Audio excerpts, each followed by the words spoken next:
जम्मू कश्मीर में technological excellence, innovation और वर्तमान इंडस्ट्रियल डिमांड के मुताबिक टैलेंट नर्चर करने के लिए राजा एजाज अली साहब ने इस प्रीमियर इंजीनियरिंग कॉलेज की स्थापना की है।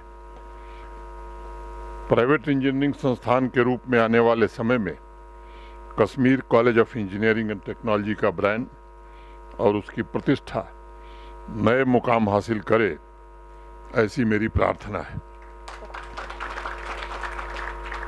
सितंबर से इस कॉलेज के प्रथम सेशन का शुभारंभ होगा। मैं सभी फैकल्टी मेंबर्स और स्टूडेंट्स को विशेष रूप से बधाई देना चाहता हूं, अग्रिम बधाई देना चाहता हूं। मित्रों, आज के इस महत्वपूर्ण कार्यक्रम की शुरुआत में इस महीने की एक न्यूज़ रिपोर्ट मैं आपसे साझा करना चाहूँगा। 11 जुलाई को ब्लूमबर्ग की एक रिपोर्ट आई थी और उसमें कहा गया था कि देश के टेक्नोलॉजी सेक्टर में अगले 2-3 वर्षों में आर्टिफिशियल इंटेलिजेंस तथा इंडस्ट्री 4.0 स्किल्स की क्षमता वाले 10 लाख से अधिक इंजीनियरों की आवश्यकता होगी। उस न्यूज़ रिपोर्ट में इस बात का भी जिक्र किया गया है कि टेक्नोलॉजी सेक्टर में अभी जो वर्कफोर्स काम कर रही है उसमें से 50% इंजीनियर्स को artificial intelligence, big data analytics और साइबर सिक्योरिटी के क्षेत्र में री स्किलिंग की आवश्यकता होगी। मैं यहाँ उपस्थित सभी फैकल्टी मेंबर्स, स्टूडेंट्स से कहना चाहूँगा कि यह न्यूज़ रिपोर्ट टेक्नोलॉजी सेक्टर में तेजी से हो रहे बदलाव के साथ साथ इस बात का भी प्रतीक है कि इंजीनियरिंग और टेक्नोलॉजी एजुकेशन में भी अब व्यापक परिवर्तन की आवश्यकता है और इंडस्ट्री की ज़रूरत के हिसाब से, डिमांड के हिसाब से एकेडमिक कोर्सेस में परिवर्तन, ट्रेनिंग और इनोवेशन कल्चर को प्रमोट करना होगा। आज किसी भी इंजीनियरिंग कॉलेज के सामने सबसे बड़ी चुनौती है कि वह रिलेवेंट कैसे बना रहे, और वो तभी संभव है जब कॉलेज इंडस्ट्री की ज़रूरतों को पूरा कर सके। मुझे अत्यंत प्रसन्नता है कि राजा एजाज अली साहब और उनकी टीम ने मिलकर के artificial intelligence, computer science, IT engineering जैसे अनेक विस्तृत कोर्सेस के अलावा व्यापक स्तर पर सर्टिफिकेट कोर्स भी शुरू करने जा रहे हैं, जो इनोवेशन तथा एंटरप्रेन्योरशिप को निश्चित रूप से आने वाले दिनों में बढ़ावा देगा। वर्तमान समय में भारत के टेक्नोलॉजिकल सेक्टर का टर्नओवर तकरीबन $250 अरब है और ये हमारी अर्थव्यवस्था में महत्वपूर्ण भूमिका का निर्वहन कर रहा है। लगभग 54 लाख इंजीनियर सीधे तौर पर आज इस सेक्टर से जुड़े हुए हैं, लेकिन आज इस सेक्टर के सामने जो सबसे बड़ी चुनौती है, इंजीनियर्स के मौजूदा स्किल्स और इंडस्ट्री की ज़रूरत के बीच तालमेल कैसे बैठाया जाए। अभी कुछ दिन पहले एक रिपोर्ट में देख रहा था TCS, Tata consultancy services limited का। ऐसी आईटी कंपनी वर्कफोर्स के स्किल्स और मौजूदा जॉब्स की पोजीशन के लिए आवश्यक स्किल्स के मिसमैच से आज जूझ रही है, संघर्ष कर रही है। इसी वर्ष जून महीने में TCS ने कहा था कि स्किल्स की कमी के कारण वो 80,000 नौकरियों की वैकेंसी को भरने में असमर्थ है और इसलिए अब उन्होंने आर्टिफिशियल इंटेलिजेंस की ट्रेनिंग वाले इंजीनियर्स की संख्या को 2 गुना करने का प्रयत्न प्रारंभ किया है।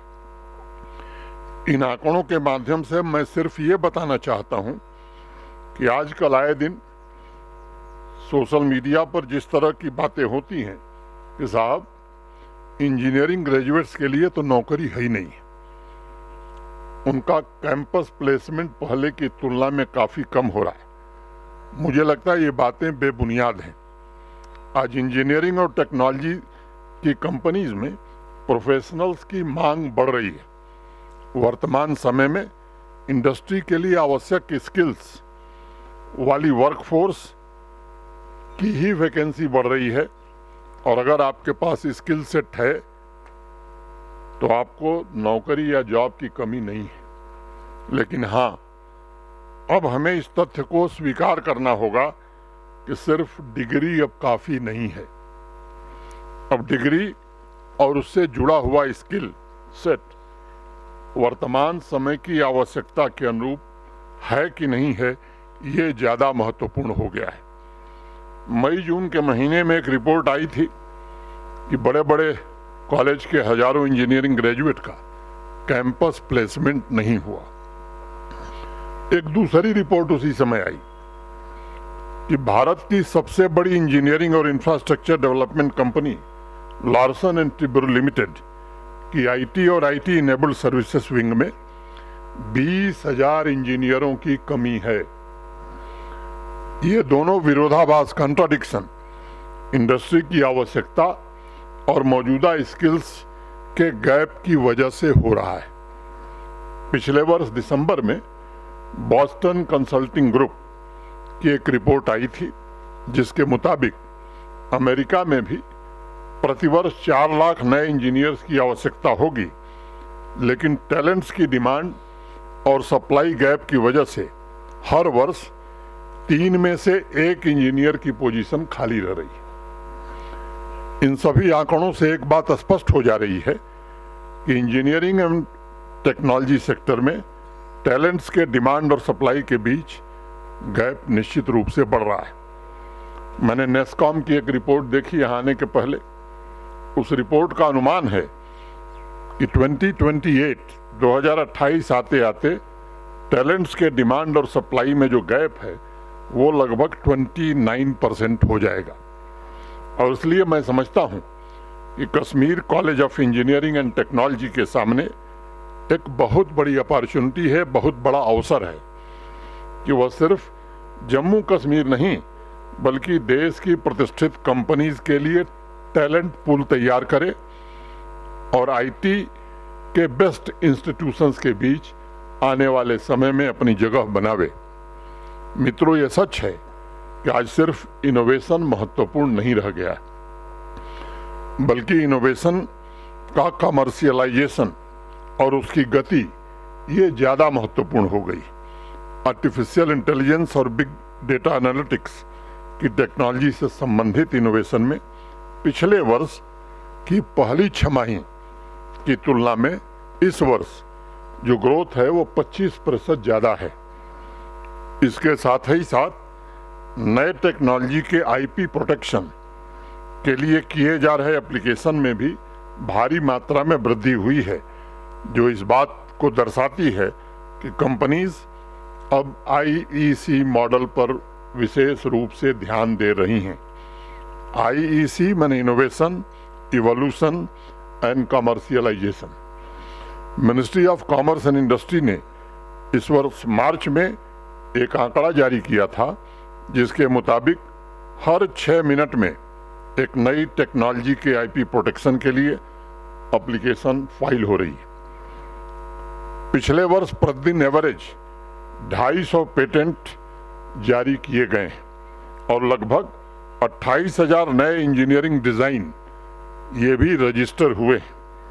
मैं मानता हूं कि इनोवेशन की इस गति से स्टार्टअप्स के इकोसिस्टम को मजबूत आधार मिल रहा है और आज देश के 625 जिले में कोई न कोई नया स्टार्टअप युवा चला रहे हैं, जिसमें सबसे बड़ी संख्या इनोवेशन आधारित स्टार्टअप्स ही हैं। आज अमेरिका और चीन के बाद इनोवेशन और स्टार्टअप्स के मामले में भारत विश्व में तीसरे स्थान पर है और इसलिए मुझे लगता है कि इंजीनियरिंग कॉलेज तथा इंडस्ट्री के बीच पहले से ज्यादा कोलैबोरेशन, सहयोग, मैं कहूं कि क्लोज कोलैबोरेशन की आवश्यकता है ताकि टैलेंट्स के डिमांड और सप्लाई गैप को प्रभावी तरीके से कम किया जा सके। इंडस्ट्री के सामने आने वाली भविष्य की चुनौतियों का समाधान भी कॉलेज दें, ये वक्त की जरूरत है। मैं इंजीनियरिंग और टेक्नोलॉजी एजुकेशन से संबंधित एक और महत्वपूर्ण बिंदु पर आप सभी का ध्यान आकर्षित करना चाहूँगा। अभी कल ही मैं all India council for technical education 22-23 के आंकड़े देख रहा था। उसके मुताबिक इंजीनियरिंग और टेक्नोलॉजी में लगभग 30 लाख नए स्टूडेंट्स का इनरोलमेंट हुआ था। 21-22 में कैंपस प्लेसमेंट लगभग 8.5 लाख हुआ। यह आंकड़ा इंडस्ट्री तथा एकेडमिक के बीच डिस्कनेक्ट को भी इंगित करता है। और जिस बात की मैं चर्चा भी कर रहा था, मेरा सुझाव होगा, सजेशन होगा कि इस डिस्कनेक्ट को खत्म करने के लिए डेडिकेटेड स्किल कोर्स, एकेडमिया तथा इंडस्ट्री के बीच क्लोज कोलैबोरेशन यही एकमात्र समाधान है। मुझे प्रसन्नता है कि Kashmir college of engineering and technology ने इस कोलैबोरेशन को ध्यान में रखते हुए अपने कोर्सेज को डिजाइन किया है। मेरा विश्वास है कि इसकी प्रासंगिकता भविष्य में भी निरंतर बनी रहेगी। हमें इस बात को भी ध्यान में रखने की आवश्यकता है कि एनईपी नेशनल एजुकेशन पॉलिसी 2020 के रूप में इस देश को एक ऐसा इंस्ट्रूमेंट मिला है जो स्टूडेंट्स तथा टीचर्स दोनों को इनोवेशन और इन्वेंशन के लिए प्रेरित करता है। जम्मू कश्मीर में प्राइवेट सेक्टर का एक महत्वपूर्ण ये संस्थान बना है, इसके लिए मैं बधाई देता हूं। आप सभी पर यह जिम्मेदारी है कि नेशनल एजुकेशन पॉलिसी के रिकमेंडेशंस के अनुरूप स्टूडेंट्स को नए इन्वेंशन के लिए ज़्यादा से ज़्यादा प्रेरित किया जाए। आप सब जानते हैं कि लंबे समय के इंतजार के पश्चात जम्मू कश्मीर में इंडस्ट्रियलाइजेशन की एक क्रांति आई। जो नई इंडस्ट्रियल स्कीम भारत सरकार ने बनाई, उसके कारण ढेर सारे प्रस्ताव जम्मू कश्मीर इंडस्ट्री डिपार्टमेंट को प्राप्त हुए हैं। उसमें से काफ़ी हद तक चीज़ें ज़मीन पर अब उतर गई हैं और कोशिश हो रही है। हमारे सेक्रेटरी इंडस्ट्री यहाँ बैठे हैं। 1 लाख करोड़ रुपए से ज़्यादा के इन्वेस्टमेंट के प्रपोजल आज इंडस्ट्री डिपार्टमेंट के पास हैं। मोटे तौर पर 20-25 हज़ार करोड़ के काम आज ज़मीन पर चल रहे हैं। बाकी जो प्रस्ताव आए हैं उन्हें कैसे हकीकत में बदला जाए, इसकी पुरजोर कोशिश हो रही है। माननीय प्रधानमंत्री जी के नेतृत्व में स्टार्टअप्स, इनोवेटर्स तथा यंग एंटरप्रेन्योर्स के लिए एक बेहतरीन वातावरण तैयार हो रहा है और एंटरप्रेन्योरशिप के इकोसिस्टम को प्रोत्साहन भी मिल रहा है।